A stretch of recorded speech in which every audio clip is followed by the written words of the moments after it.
I'm Dr. Stephen Cornish. I'm an associate professor in the Faculty of Kinesiology and Recreation Management here at the University of Manitoba. My background includes both exercise and nutritional interventions for both healthy aging and people that are maybe going to be experiencing things such as sarcopenia, which is the loss of muscle mass as people get older. My PhD thesis was predominantly focused around kind of inflammatory markers and how those can affect different disease processes in terms of metabolic syndrome and sarcopenia. My current research is focused largely on myokines, which are proteins that are released from muscle that can have an influence on other tissues or on the muscle itself.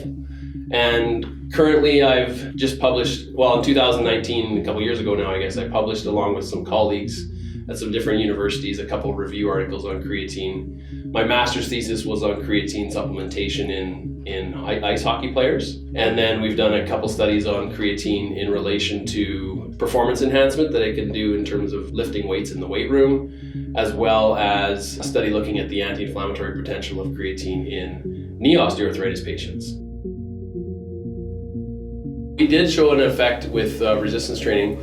We actually had a study where we used 3 different supplements. So we used creatine, conjugated linoleic acid, and whey protein. And we had 3 different groups. So one group received just the whey protein, one group received whey protein and creatine, and one group received all 3 of the supplements. So we showed an effect where all 3 of the supplements were effective in improving performance, but the whey and the creatine were more effective than just the whey itself as well. So there's definitely performance enhancing benefits that can be found with regards to creatine in regards to strength and lean tissue mass gains for sure. With whey in and of itself, we still did see an effect there where there was an improvement in performance, but there was a significantly greater effect with creatine and whey protein combined. So there might be some type of synergistic effect that we're not aware of in terms of the mechanism underlying that, but definitely that's probably a synergistic effect of all 3 of those supplements that showed the positive effect more so than the 2 or the 1 by itself. There's been lots of research done on creatine, of course, since the 1990s it kind of started, and since then it's kind of exploded. But there's been some meta-analyses done where they look at the effect of creatine versus a placebo plus the resistance training, and they show a significantly greater effect with creatine on lean tissue mass gains and strength gains as well. So if you're looking for, something that's going to benefit you in terms of performance overall, then creatine is one of those substances that seems to show potential in terms of its ability to enhance performance over time. Basically, it's the responders versus the non-responders in terms of creatine. And what they're finding is if they take muscle biopsies from people that are responders versus non-responders, they find that the creatine content in their muscle already is pretty much saturated in the non-responders. And in the responders, it's not as saturated. So when they take the creatine, it seems to be taken up into the muscle more readily and then can be used for energy generating processes within the muscle itself. Kind of the physiology behind type 2 and type 1 muscle fibers.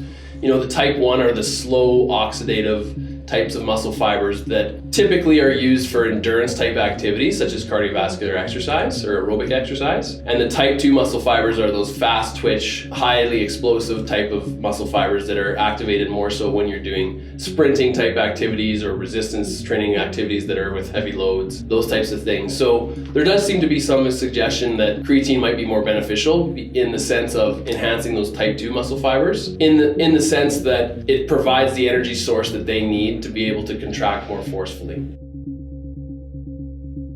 So creatine is a composition of 3 amino acids, okay, and it's considered an organic acid. Okay, so it's not a protein per se, but it is a combination of 3 amino acids: arginine, glycine, and methionine. And basically, it's produced endogenously in your body, so your body can produce it in and of itself, but then we consume it exogenously, like through food, and particularly meat products. So, poultry, seafood, those types of meat products can be used in terms of the source that we get it from in our daily diet, and red meat as well, of course. When we're looking at what creatine is, it basically is part of your initial energy system sometimes called the phosphagen energy system, sometimes called the alactic energy system. Creatine is used to recombine inorganic phosphate with itself to form phosphocreatine. And phosphocreatine acts as a buffer to make sure that the ATP, or the energy currency that you utilize, the adenosine triphosphate that you utilize in your energy process, especially for sprint type activities, is replenished at an adequate level. It basically provides an increased amount of creatine and phosphocreatine in that system to be able to buffer ATP production. And the initial energy system, if you were to do a 100-meter sprint, that's the predominant energy system that you would use during that time. And so what they found is that for short burst duration activities, creatine has been effective in terms of improving performance for those types of activities for sure. There actually is some research on that in terms of the different types of meats that have higher amounts of creatine. And I think one of the meats that actually has the highest amount is herring. There's been some evidence to suggest that that has the higher amounts of creatine, maybe because they use that energy system more in terms of, the types of activity that they do in terms of day-to-day activity for a herring, right? For the most part, you can endogenously produce it, but you also need to get some exogenous sources of it as well through the meat to be able to adequately maintain the levels that you need in your body. Yeah, they should. Not that many people would eat it probably though. So. I think there's a little bit of research that has looked at different types of creatine and what they're combined with. For the most part, most of the research has been done on the creatine monohydrate, and that's been shown to be quite effective in terms of its ability to enhance performance in those short burst duration activities. I can't really answer that question in terms of specific studies that I'm aware of that have been done in that area, but I can answer the question in the sense that, creatine monohydrate has been the most researched and probably is the most efficacious in terms of what it's able to do. The performance enhancing benefits of creatine are well established now, but now what's been researched more is the kind of the health effects that creatine has. And in an aging population, so older adults in particular, creatine has been shown to be quite effective at delaying the development of sarcopenia, or the development of loss of muscle mass over time. It's not going to delay it to this extent that by itself that resistance training combined with creatine is probably going to do, but if you combine those two modalities together, you see quite a robust response in terms of maintaining muscle mass and strength in older individuals as well, which might help them with their activities of daily living, right? So depending on whether they need to carry groceries up the stairs or whether they need to get the groceries out of the back of the car or shovel the walk or whatever the case may be, those types of things might be more doable for an older adult and might increase the amount of time that they have living independently for a longer period of time as well. There's been more clinical research done now on creatine, and one of the areas of research that I kind of mentioned to you at the front end is that we've done some looking at whether it has inflammatory potential. There's been other research that's been shown that, after certain types of activities, so like long duration activities, half Ironman for instance, there's one study that showed that creatine supplementation 5 days before that actually decreased or attenuated the response in terms of some of these inflammatory markers that you can look at in the blood as well. So it depends on the study design, it depends on the methodology that you're looking at, but there's definitely some effects that are clinical that they're probably beneficial in terms of the health of the individual. There has been research to show that carbohydrate ingestion along with creatine can enhance the uptake of creatine into the muscle cell itself. So you get more of a bang for your buck with some simple carbs added to the mixture. If you're going to take it with something, probably taking it with juice or, apple juice or orange juice or something like that can be more effective in terms of getting the creatine into the muscle cell itself. One of the things that's actually been shown as well, there seems to be some indication that if you're taking caffeine and creatine together, they seem to negate each other's effect to a certain degree. So that's something you'd want to consider as well. One of the things you should look for is that it has a natural health product number, and that's certified through Health Canada to be efficacious and safe. Okay, so if it doesn't have a natural health product number on it, it's not been certified by Health Canada as a safe and effective supplement.